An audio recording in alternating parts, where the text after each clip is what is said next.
Welcome back to the Megacast. I'm Tyler Keefe. To learn more about the program by visiting our website at civiccentertv.com and clicking on our Megacast link. We'll learn about all of our partnering stations on TV, radio, and on the web, including My Michigan TV, otherwise known as My. Joining us now is Jenna Pooley. She is the sister of Joshua Pooley, who has been missing since April 4th of 2022 when he went missing in West Bloomfield. He was last seen at the 7-Eleven on Haggerty and Richardson Road in West Bloomfield Township at 12:04 on April 4th. April 4th was the first anniversary of both Jenna and Joshua's brother's death. And Jenna Pooley joins us now on the Megacast to talk about her brother Joshua and where they are and looking for him, as he's, again, been missing since April 4th. Jenna, thank you for being with us. Thank you so much for taking the time out and reach out to me through people told me to reach out to you guys, and I do appreciate it. Everything matters and everything counts, right? Because we're on dead ends right now. So yeah, a lot of questions that you'd like answered, and the biggest of all those questions is, where is Joshua? And that's something that as I would imagine, as scary and as worrisome as it is, you can't answer alone, and so we need the community's help to look for Joshua Poole. Again, he's been missing since April 3rd. Can you just bring us back to that day, or bring us back to the last time you had spoken with your brother before he'd gone missing on April 3rd and into April 4th? So April 3rd, I had spoke to him on the phone. A lot of people get confused. The reason why he was on foot and missing is because Josh does not drive. He doesn't have a vehicle. He walks a lot. So April 3rd, he was walking to my mom's house, and I got footage from a mobile gas station on M59. And he had went there, and he went to go get a drink, whatnot, and then he walked to my mom's house. He spent about an hour with her, so I would say between 7 and 8. 8 p.m. he started walking, and I'm about 30 minutes walking, or 45 minutes walking from my mom's house. So he had said to me around 8 p.m., I'm walking to your house. And I said, Josh, it's kind of late. I have work tomorrow. I said, what's going on? And he was like, nothing. He's like, I'm just taking a daily stroll, which was really odd. In the last month, probably around March 15th, going back, he was definitely different. Like, he was not Josh that I know. My brother is a very strong person, strong-minded. He's a hard worker. He's not like weak of any sort. I don't call it being depression, I didn't think, because my brother would never feel that way, even though it was the same day as Derek, his death. It didn't trigger my mind to even believe anything that day. But he had said he was going to walk to my house. So when I said, okay, all right, well, it's kind of late. And then I said to him a few things, basically saying like, let me just come pick you up, bring you back to the hotel. A lot of people don't know that he was staying at a hotel at this time that he went missing, which was on Grand River and Haggerty. The reason is, it is irrelevant, but he had just, his lease went up on his apartment. So he was looking for another apartment. So he was residing there to stay for a place for right now. So he always had a roof over his head. So, he did not want me for some reason to come find him. I don't know why. He decided not to come into my house because I said I was going to pick him up and bring him back to the hotel. He specifically said in the video footage at Mobile April 3rd that he didn't want to go back to the hotel. He wanted to stay at my mom's house, which is weird because why would he want to stay at his mother's when he had a hotel? That was very interesting to me. That something that didn't make sense looking into it.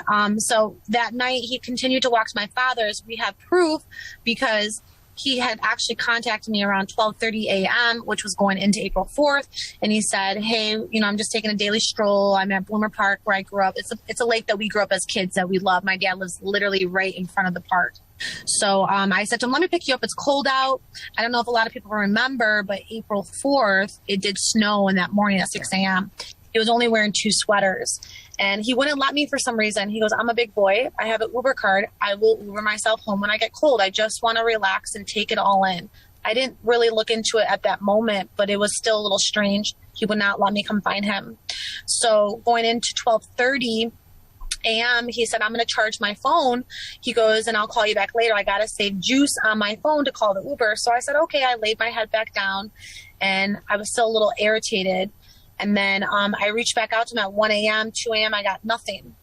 So I went to bed. I wish I never did, but I did. I can't change time. And when I woke up in the morning, I called my father. And my father said that Josh reached out to him at 6 a.m., calling him, which my dad was sleeping. And he also texted him and said, I love you. Can you please bring me back to the hotel? That was at 6 a.m. So we were both sleeping. So by 7 a.m., we both contacted him, and his phone went to voicemail and never turned on till now, till today. It's never turned on. And it's interesting because we found a receipt outside my father's house, and it was a receipt from 7-Eleven. He bought a phone charger from 7-Eleven, and on there was 2 bags of chips and a drink, and he left the receipt in my dad's outlet. My dad has an outlet outside of his house where like you can put an extension cord in. Are you following me? Yeah. And so he went to go charge it, and probably to get juice on his phone. So that's why he was able to call my dad at 6 a.m. Why he didn't stay and wait for my dad to wake up, I can't answer that. I don't know. I do know that he probably wouldn't want to bother my dad in the midnight. He was probably waiting for him to wake up. My dad's an early riser at 7 a.m., 6 a.m. But that day, unfortunately, we didn't get back to him until 7 a.m. And we just knew something wasn't right intuitionally in my heart. I would never just like go make a missing report the same day, but it was just random how he left clues. He left that receipt. And then his phone went to voicemail. It should have been charged if he went to go charge it at my dad's house. Where did he go from that point? Would he be walking back to the hotel on Haggerty Road? I had a big search on April 10th, and I spreaded people out. I had people that didn't even know me, which I'm so blessed for. I'm so thankful for. Half of them were people that didn't even know any of us. They wanted to be there to support, and I put them in different directions. I regret not putting the direction of Haggerty to Grand River, but if Josh was to be known or seen, he wouldn't be on a pathway or a walkway because he would have already been seen now. It's been, 3 weeks? So it's deeper than that. I hired a private investigator. We're working on that. I can't disclose certain things, but we're trying to get certain things coming through. The police, I don't want to say anything bad or good, but, sometimes they don't take this. They take this as, oh, it's an adult. He's missing, and like they got other things to take care of. And I completely understand it. But in my heart, this is my family and I care. And I want to find him no matter what. And that's my mission. And I haven't stopped. I can't really sleep. I have psychics coming at me. I'm taking it all in for a grain of salt. But what really matters is where did he go? Why did he disappear? Why did his phone go to voicemail? If he charged his phone, and he knows my number by heart, my dad's. If anything ever happened, he would go up to a stranger and call us. He's never missed 34 years of his life not calling my father, especially. That was his hero. Me, I always yelled at him. I was the bigger sister. I was like the mom figure. So I'd always tell him what he's doing wrong and what he's doing right. But he always called my dad. And that's what's breaking our heart because we know that there's something wrong. Something happened between the hours of 6 a.m. and 7:30 a.m. from when he called and then the fact that his phone went to voicemail. So if you have any questions, ask me. So Jenna, if people do have some answers, if they believe that they have seen Joshua Pooley, if they believe there are so many, and a lot of them are false. I would get random calls. People put my name on the flyer, and I kind of regretted that. And I would jump up and be like, "Oh, I seen someone limping," because they were looking for a limp, not a face. And when I would go there, it was a different person. It was like a guy who was a hippie, a guy who had long hair. It wasn't not my brother. People said they seen him at Speedway, a gas station attendant that worked there. She said, I'm 100% he was there April 6th, 7th, and 8th. This is also, days before he went missing. Mm-hmm. So I'm like, oh, that's a clue. It wasn't him. So all the tips we had, they were all false. We looked into everything we can possibly look in. There was lies that a church paid for him. We looked into that. That was false. I got all receipts, records. I have everything. There is no whereabouts. There's no new tips recently. No one's seen him. Nothing. Zero. People walking on the road. No one's seen him. Where did he go is the question. What happened? Where is my brother? And it's been really hard for our family because it is the same day as our other brother who passed, which is hard because we were supposed to mourn for him and we couldn't mourn for my other brother because we're out looking for Josh, which we love too, but it was just crazy that it happens coincidentally the same day. So that's where, we felt maybe was there depression or, I don't know. I'm lost of words because I've literally sent people. I've looked everywhere, you guys, and I just don't know where else to look. I'm missing that puzzle. I'm missing his phone records, his credit card transactions. We are working on that currently. That's going to take time. But the tips I get, there's nothing valid. There's no proof. There's no viewings of him at any footage. I knocked on doors, Ring cameras. No one has zero, anything, nothing. Joshua Pooley was last seen, of course, Jenna had mentioned a limp on his right leg. He was last seen wearing a blue hoodie, a red shirt, blue jeans, and a baseball cap. That was on April 3rd. around the area of M59 and Airport Road in Waterford. And then he was also seen last at 12:04 a.m. on April 4th at the 7-Eleven located on Haggerty and Richardson Road. And so, Jenna, outside of obviously continuing to look for Joshua or any clues about where his whereabouts are at this time or where he had been along his journey from when he was last seen, outside of that, what else at this time can the community do to help you and to help your family in their search for your brother? Well, we just do know what he was wearing at the time because we had the footage. The only reason why he had a limp, you guys, is because he sprained it a month before. He didn't have any mental issues with, like, I'm sorry, I didn't mean to say mental. He didn't have, like, the issues like Bell palsy or issues, yes. Because a lot of people got confused by that.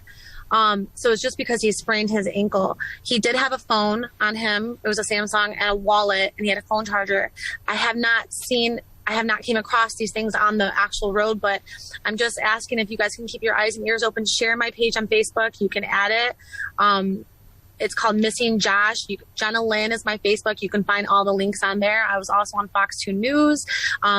Surprisingly, we haven't got any tips, but just share my page, spread the awareness of everything.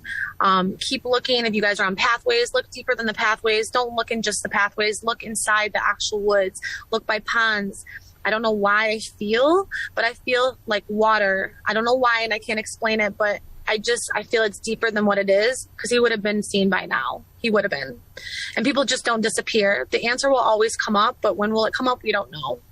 But I just beg and I ask everyone to just look, keep your eyes open, pay attention. If you see someone, please call the police, or please take a picture, or whatever you can do to help. Just share my page and spread it so we can get it out to different communities to see where we can find any more valid tips. Maybe someone knows something and they're not telling us, but I find it very strange that, he just vanished and there's no sighting of him.